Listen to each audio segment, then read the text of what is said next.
Bienvenido nuevamente a este programa, su palabra y mi poema. Yo soy Pedro Héctor Rodríguez. Para hoy tenemos un tema bendecido. Bueno, digo tema bendecido porque el título del tema es Familias Bendecidas. Y para comenzar vamos a pedir la dirección, la asistencia de Dios. Padre Celestial, gracias porque en tu amor Tú nos das tu palabra para que sea nuestra guía, nuestra lámpara a nuestros pies y la lumbrera a nuestro camino. Padre Celestial, gracias. Y ahora rogamos que tu Espíritu Santo sea el guía que nos dirija en este camino alumbrado por tu palabra. Gracias, Señor, que tu Espíritu Santo nos guíe y nos fortalezca, que nuestra atención esté allí indivisa. Lo pedimos todo en el nombre de Jesús. Amén. Familias bendecidas. Adán y Eva, los primeros habitantes de este mundo, enseñaron a sus hijos a adorar a Dios. Pero tristemente, uno de ellos, Caín, el mayor, quiso adorarlo a su manera, trajo frutos que él había cosechado. Sin embargo, Abel trajo al cordero, a los animalitos, símbolos de Cristo, de acuerdo a la instrucción. Porque aquellos sacrificios o aquella forma de adorar no fue una forma caprichosa que Dios dio, sino que Dios estaba tratando desde una época tan temprana hacerles entender a sus hijos caídos que había un Salvador, uno que habría de morir como cordero, un inocente que habría de morir por los culpables. Por eso Abel siguió la instrucción que sus padres le habían dado, porque era la instrucción que Dios le había dado a sus padres. Así que encontramos que Adán y Eva quisieron bendecir a sus familias, lo lograron en parte, pero como vivimos en un mundo pecador y los seres humanos tenemos nuestro libre albedrío, Caín escogió el camino malo. Desde entonces, la mayoría de los seres humanos ha escogido el camino malo.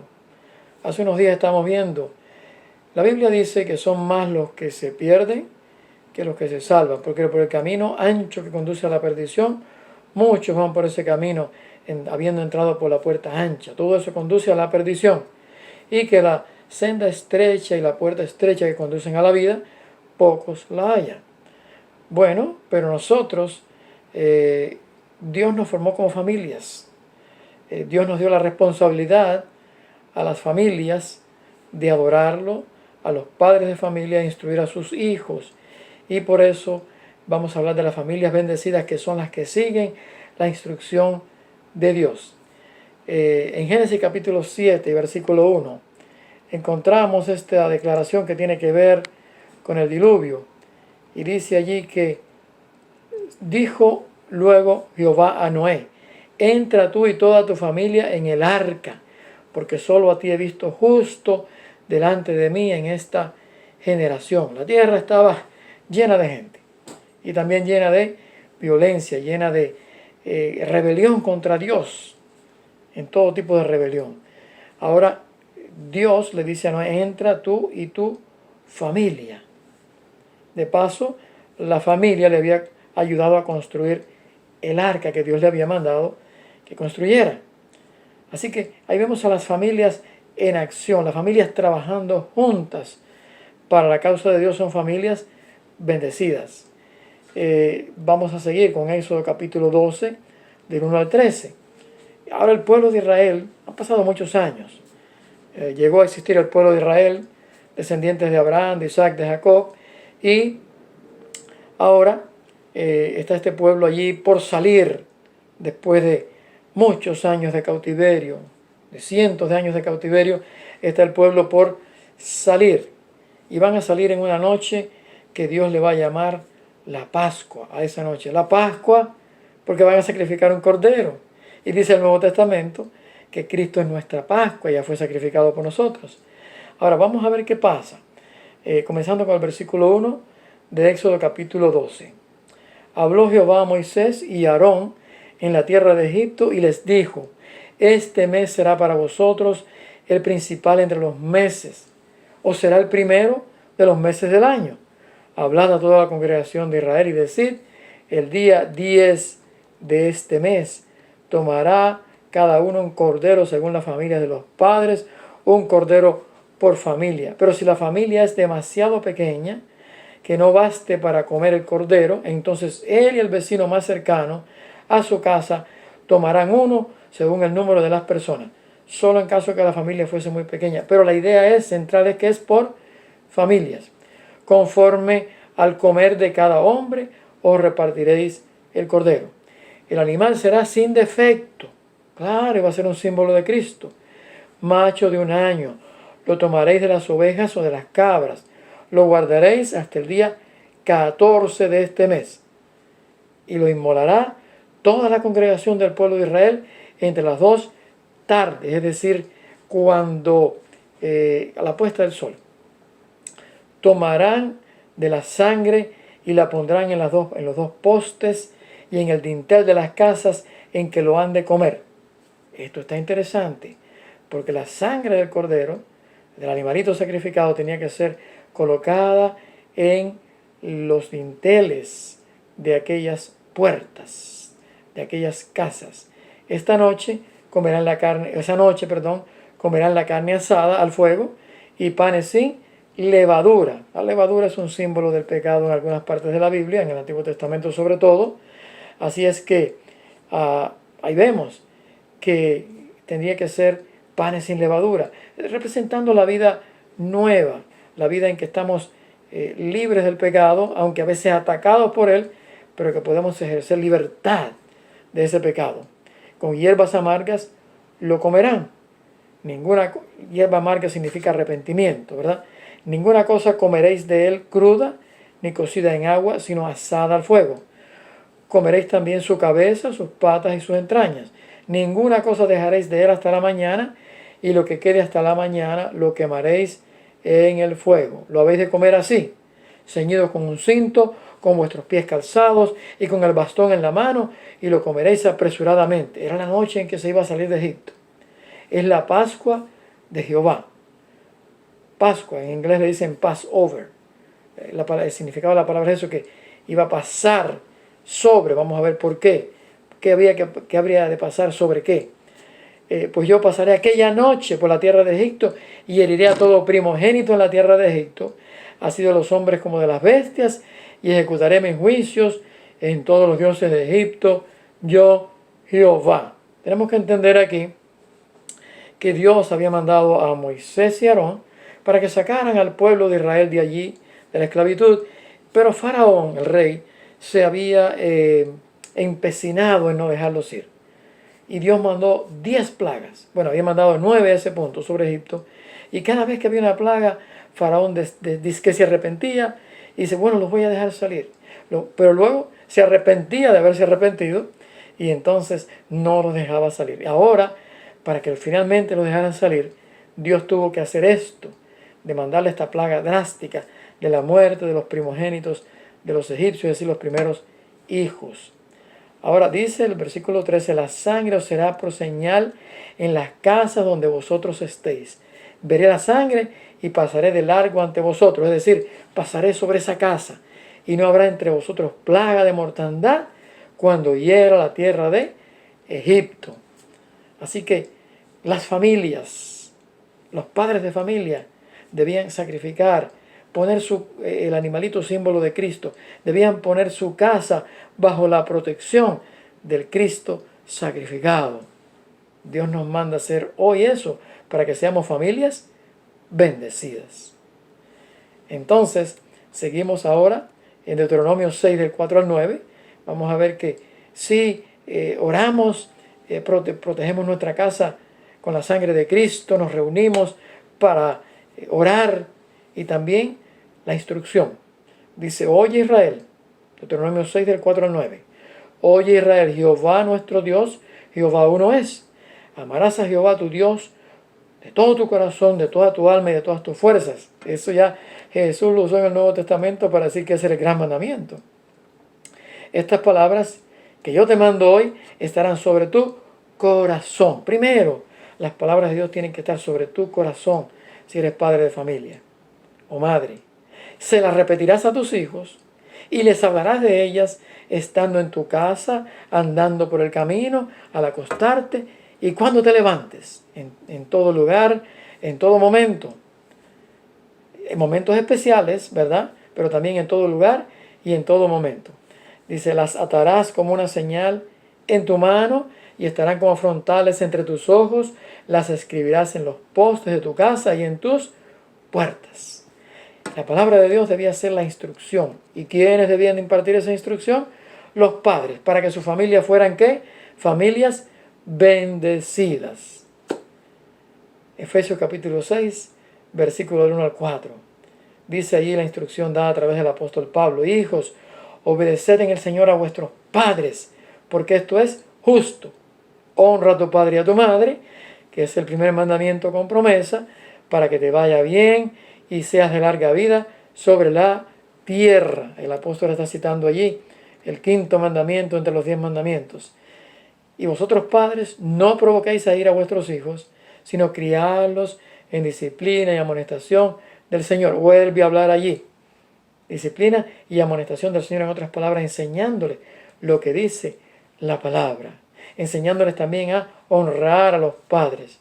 O sea que los padres son los encargados de instruir a los hijos. La instrucción básica sucede en la familia. Claro, luego vamos al templo y tenemos allí departamentos para niños. Si no has visitado una iglesia adventista el séptimo día, hazlo y verás cómo allí, en la hora que llamamos escuela sabática, todos están distribuidos por edades. Los adultos, si hay muchos, están distribuidos en más de una clase. Luego hay clases por edades, clase de jóvenes, clase de jovencitos, clase de teenagers o, early teens, un poquito más jovencitos todavía, clases de primarios, clases de jardín de infantes, clases de cuna, hasta los niños de cuna. ¿Por qué? Porque la iglesia se ocupa de eso. Pero los padres de familia, lo que reciben de la iglesia es un apoyo. Porque la responsabilidad principal está ¿dónde? En los padres de familias. ¿Para qué? Para que sus familias sean familias bendecidas. Mateo 19, del 13 al 15, dice aquí entonces, hablando de Jesús, le fueron presentados unos niños para que pusiera las manos sobre ellos y orara. Pero los discípulos los reprendieron. Los discípulos les pareció que Jesús estaba demasiado ocupado, que no tenía tiempo para los niños. Entonces Jesús dijo, dejad a los niños venir a mí y no se lo impidáis, porque de los tales es el reino de los cielos. Y habiendo puesto sobre ellos las manos, se fue de allí. Jesús bendijo a los niños y enseñó esto. Oh padres y madres, familias bendecidas quieres tener. Y si no eres padre y madre todavía, y quizás lo vas a hacer un día, empieza a entender esto desde ahora, porque eso te va a ayudar a tener una familia bendecida. Qué lindo es que nosotros estamos organizados por familias. Yo una vez leí un libro que se titula La Guerra de los Mundos. Es una novela famosa de un señor de apellido Wells.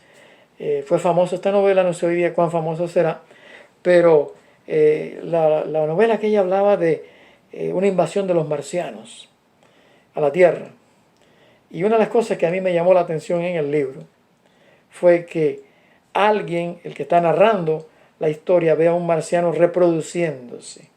¿Y cómo se reproduce el marciano?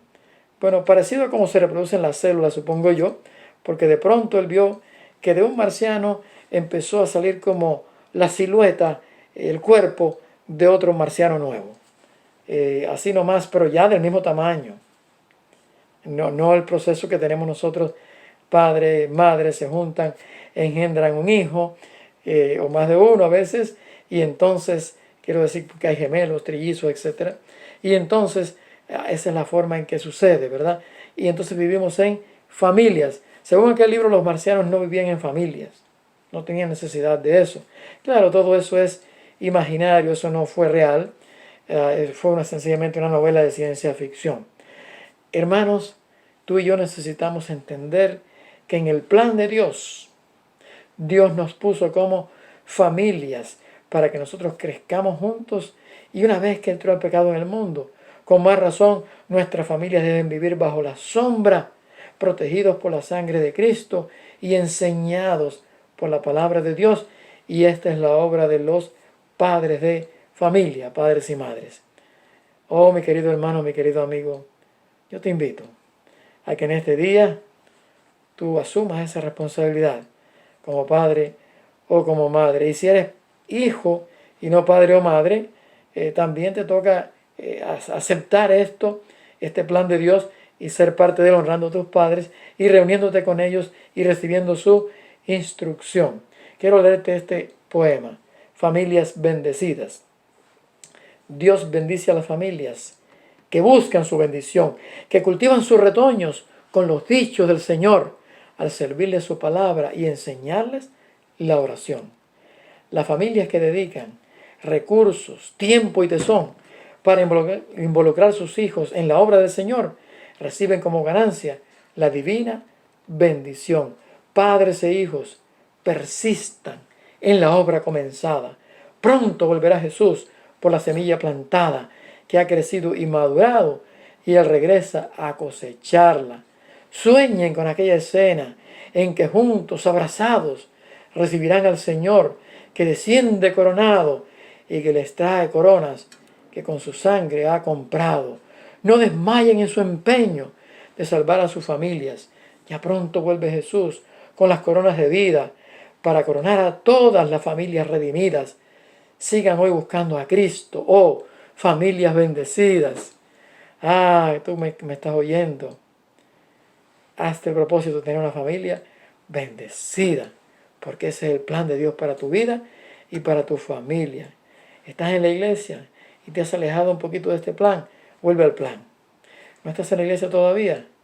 Bueno, acércate a la iglesia, pero aún en lo que te acercas a la iglesia, haces tus arreglos para pertenecer a la iglesia, empieza ya, desde hoy, a reunir a tu familia y enseñarles la palabra. Bueno, dirás, yo no sé mucho, quizás, no importa lo que tú sepas, abre la Biblia, léeles algo y ora con ellos, pídele al Señor por su justicia, por su sangre derramada, que bendiga a tu familia y síguelos instruyendo para que tu familia también sea una familia bendecida y vaya a la patria celestial. Te invito a que lo hagas, te ruego. Y quiero orar contigo y por ti. Padre celestial, gracias por tu amor, gracias porque en este día nos das este privilegio maravilloso de ser parte de familias. Esta bendición, Señor, que es la familia, que tú la creaste como bendición a la raza humana, esta institución. Bendice a aquellas familias ya constituidas. Y si hay algunas que están pasando por dificultades, problemas, malos entendidos, permítelo, Señor, unirse en este propósito grandioso de salvar a sus hijos, de guiar a sus hijos hacia ti, Padre Celestial. Señor, si alguno no ha empezado en este camino, por favor, que hoy acepte a Cristo, que hoy acepte la sangre esa, que es la que cubre a su familia, para que puedan ser enseñados y puedan caminar contigo y puedan ir a la patria celestial. Bendice a todos mis oyentes, especialmente a mis amigos, que yo oro, Señor, en privado por ellos por nombre y tú sabes quiénes son. Gracias, Padre. En el nombre de Jesús. Amén. Mañana quiero verte de nuevo. Tú me ves a mí, yo no te veo, pero bueno, quiero que veas de nuevo este programa. Y quiero dejarte ahora este pensamiento que te dejo en cada programa. Este pensamiento hermoso. Este pensamiento que lo llena a uno de gozo, de felicidad. Y que dice, Dios te ama. Dios te ama. Dios te ama. Dios te ama.